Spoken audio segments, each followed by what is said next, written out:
The strawberries taste like strawberries. The snozberries taste like snozberries. Snozberries? Who ever heard of a snozberry? We are the music makers, and we are the dreamers of dreams. Come on.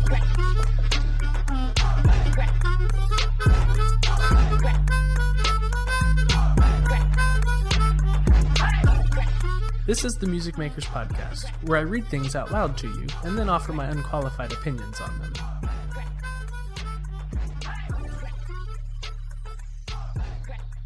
What Happens When You Break a 600-Day Chain? By Nathan Barry. It's often hard to make a connection between that blog post you read months ago and the author who is standing in the same conversation circle at a conference. Once people made the connection, I was often referred to as the, quote, 1,000-word guy. I guess that's one thing that stuck out to people. Back in 2012, I wanted to write a book. More importantly, I wanted to finish a book. I'd started writing 3 books, none of which made it beyond an outline in the first few pages. This time, I was determined to finish, and an article by Chris Guillebeau showed me how. Write 1,000 words a day, every day. It took me a while to get a streak going. I would get 7 days in a row, miss a day, and have to start over. But after a while, my streak got longer and longer, and I became more determined not to break it. Each day I wrote, I became determined to continue writing. By the time my first book, the App Design Handbook, had launched, I had written 1,000 words a day for 70 days in a row. By the end of 2012, I was at over 150 days in a row, which included another book, Designing Web Applications. Last July, I celebrated 365 days in a row of writing 1,000 words a day. That included 3 books, nearly 100 blog posts, and countless other writing, all of which was very profitable. Occasionally, I missed a day, like while on vacation, but I always made it up the next day. I figured it was fine to make the rules loose so long as the writing got done. I continued blogging, released a few new courses, and my writing streak passed over 600 days in a row. Then this last spring, I started to lose it. I'd get a day behind and catch up trying desperately to keep my streak going. Then I'd not feel inspired to write and respond to 30 or 40 emails and count that as my 1,000 words. One day, I opened up Commit on my phone and my streak was 0 days in a row.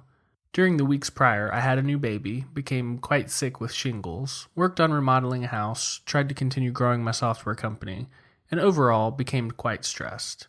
Somewhere in that mess, I missed an unknown number of days in my writing streak.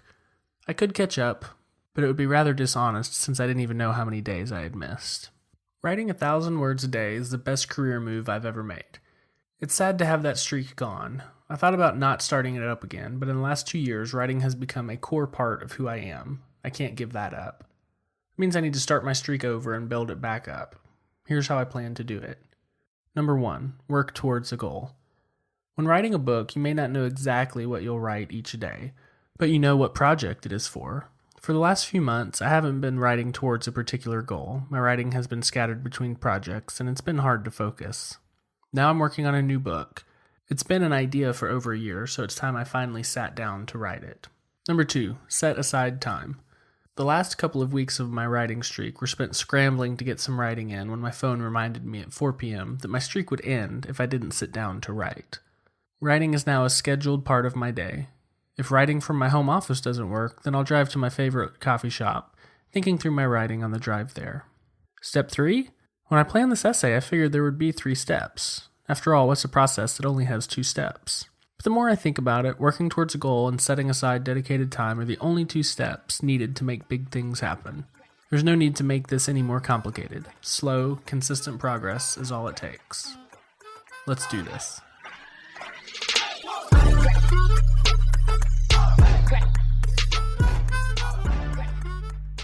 The author of this article is a great example of the truth that with a little bit of progress every day, you can get some really great stuff done. It doesn't have to be this Herculean 80s montage where you're just working day and night and day and night. If you have consistent progress over a long period of time, you're going to go really far. Nathan wrote several books by writing 1,000 words a day. If you write 1,000 words a day for 100 days, you've written 100,000 words. There's at least one book in there. But eventually Nathan's streak came to an end. Things happened in his life, and the writing just stopped for a period of time. And that's happened to me too. For several months now, I've been putting out an episode at least once a week. I think I started back in June or July of 2015. And I had a pretty good streak going. I think this is episode 41 or 42. And for having never really done a podcast, I feel pretty good about that. When Nathan's streak ended, he looked at writing and thought, this is a kind of a core part of who I am now, and this has been a huge part of my business, and so I'm going to pick it back up. And I'm not going to do the same for my streak. This is going to be the last episode of The Music Makers, at least for the foreseeable future. And there are a couple of reasons why. I had a few goals when I started this podcast. One was to stop thinking about things and actually start doing something. Stop having great ideas and never accomplishing anything, and just see one through to the end.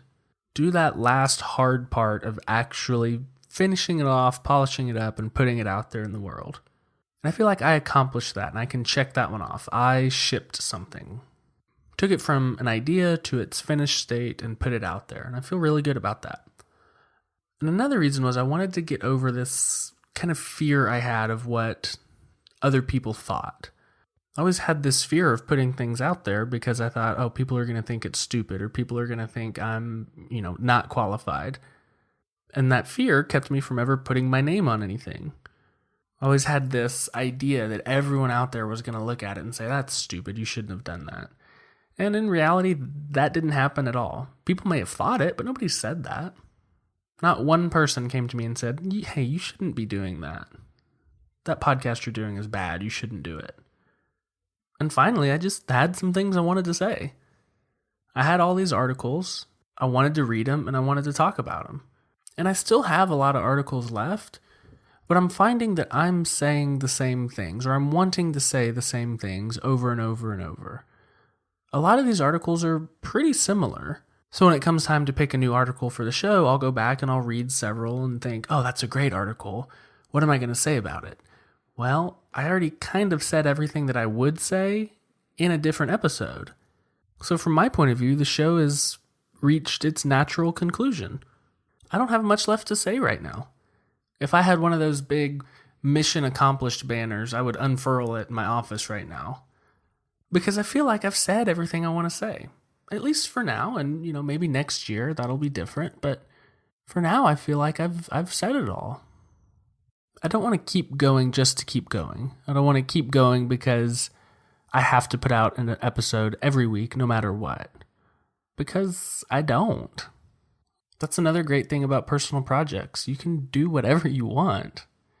I had a lot to say and it was all stored up in my brain, and now I've said most of it. So, mission accomplished, and the show's over. I am infinitely glad that I did it, and very grateful to all of you who listened to it and who gave me reviews and sent me emails, and it was more than I ever expected it would be. It's definitely been hard at some times, but most of the time it's just been fun. I mean, I'm just giving people my opinion in a format where they can't argue back, so how's that not fun? And hopefully some of these articles or some of my ramblings have inspired you to do something or think about something in a different way. And if it has, I'd love if you'd send me an email, aaron@musicmakers.fm, or you can find me on Twitter at AaronDFrancis. Reach out, let me know what you think. Again, I'm so appreciative of all of y'all's support and kind words and iTunes reviews. And I hope you'll go out and do something too. I hope you'll take one of your dreams off the shelf and actually make some progress toward it. If I can ever do anything to help, please let me know.